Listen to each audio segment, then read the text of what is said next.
கிட்டத்தட்ட கைதி படத்தோட செகண்ட் ஹாஃபே இந்த டெக்னிக்கை யூஸ் பண்ணி தான் பண்ணியிருப்பாரு லோக்கி. கார்த்தி வர்ற வழியில இருக்கிற ஸ்ட்ரகிள்ஸ் ஒரு பக்கமோ, இந்த போலீஸ் ஸ்டேஷனுக்குள்ள அர்ஜுன் தாஸோட ஆட்கள் உள்ள வந்து அட்டாக் பண்றதும் பேரலா போயிட்டே இருக்கும். நம்மள நம்பி வந்தவங்கள நாம தான் பார்த்துக்கணும்.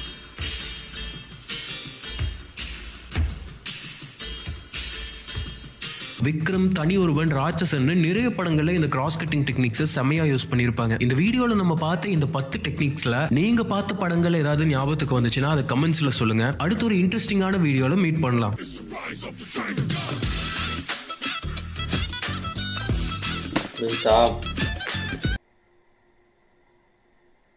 ஓகே, வேற லெவல்.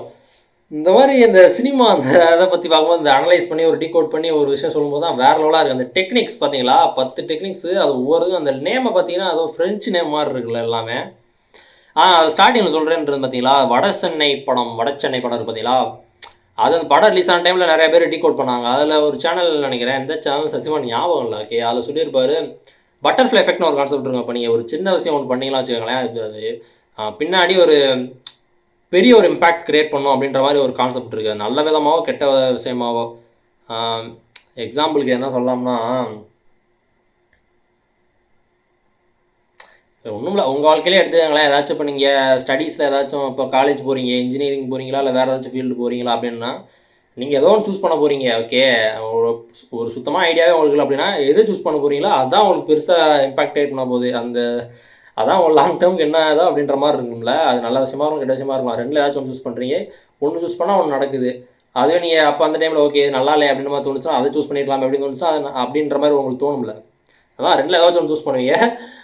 இது ஒன்றாம் நம்பர் சூஸ் பண்ணிங்கன்னா அது ஒரு விதமான இம்பாக்ட் க்ரியேட் பண்ணும். 2ஆம் நம்பர் சூஸ் பண்ணிங்கன்னா அது ஒரு வித்தியாசமான ஒரு இம்பாக்ட் க்ரியேட் பண்ணும்ல. அதான் பட்டர்ஃப்ளை எஃபெக்ட் அப்படின்றது. ஆக்சுவலாக இது பெரிய விஷயம் தான், ஆனால் இன்னுமே மைன்யூட்டான சின்ன சின்ன விஷயங்கள் கூட அப்படின்ற மாதிரி ஒரு விஷயம் இருக்குது. சின்ன சின்ன விஷயங்கள் கூட பெருசாக இம்பாக்ட் பண்ணும். அதான் பட்டர்ஃப்ளை எஃபெக்ட் அப்படின்றது. அதான் வட சென்னை படத்தில் வந்து என்னென்னா, இந்த ஒரு ஃப்ளாஷ்பேக் சீன் இருக்கும் பார்த்தீங்களா, ராஜன் வந்து கடல்லேருந்து இறங்கி வந்துட்டு இருப்பார் போட்லேருந்து. அப்போ வந்து அமீர் தனுஷோட ஃப்ரெண்டு இருப்பார்ல, அவர் வந்துட்டு விளாண்டுட்டு இருக்கும்போது என்ன அது அப்படின்னு கேட்கும்போது பைனாக்குலர் தூரத்துலலாம் கிட்ட பார்க்கலாம் அப்படின்னு சொல்லி அவர்கிட்ட கொடுப்பார்ல. அந்த பைனாக்குலர் தான் அந்த அமீர் ஃப்ரெண்டு இருக்கார் பார்த்தீங்களா, அவர் தனுஷ்ட கொடுப்பாரு. எப்போ அவர் வளர்ந்ததுக்கப்புறம் தையல் மிஷினை தூக்கிட்டே போனது யார் அப்படின்னு தேடிக்கிட்டு இருப்பார்ல. அந்த லைட் ஹவுஸ் மாதிரி ஒரு ஏரியா இருக்கும். லைட் ஹவுஸ் கிடையாது, அது ஒரு டவர் மாதிரி ஒரு ஏரியா இருக்கும்ல, அங்கே போய் பார்ப்பார்ல. அங்கேருந்து தான் அது வேறு மாதிரி போகும். ஐஸ்வர்யா ராஜேஷன் அப்போ தான் யாரும் கண்டுபிடிப்பாங்க, தனுஷ் கண்டுபிடிப்பார். ஓகே, அப்புறம் அவங்கள்ட்ட போய் கேட்பாங்க, அவங்களும் லவ் வரும். லவ் வந்து என்ன ஆகும், அவர் வீட்டு போய் படம் பார்த்துருப்பாங்க, கிஸ் பண்ணுவாங்க. அப்புறம் ஜாவா பண்ணி வந்து அவருக்குள்ள பிரச்சனையாகும், என் லவர் என் கலாய்க்கிறீங்கன்னு சொல்லி இவர் போட்டு தள்ளுவார். அங்கேருந்தால் அவர் ஜெயில் வாழ்க்கை அப்படின்ற மாதிரி கொஞ்சம் வேறு டோனில் போகும்.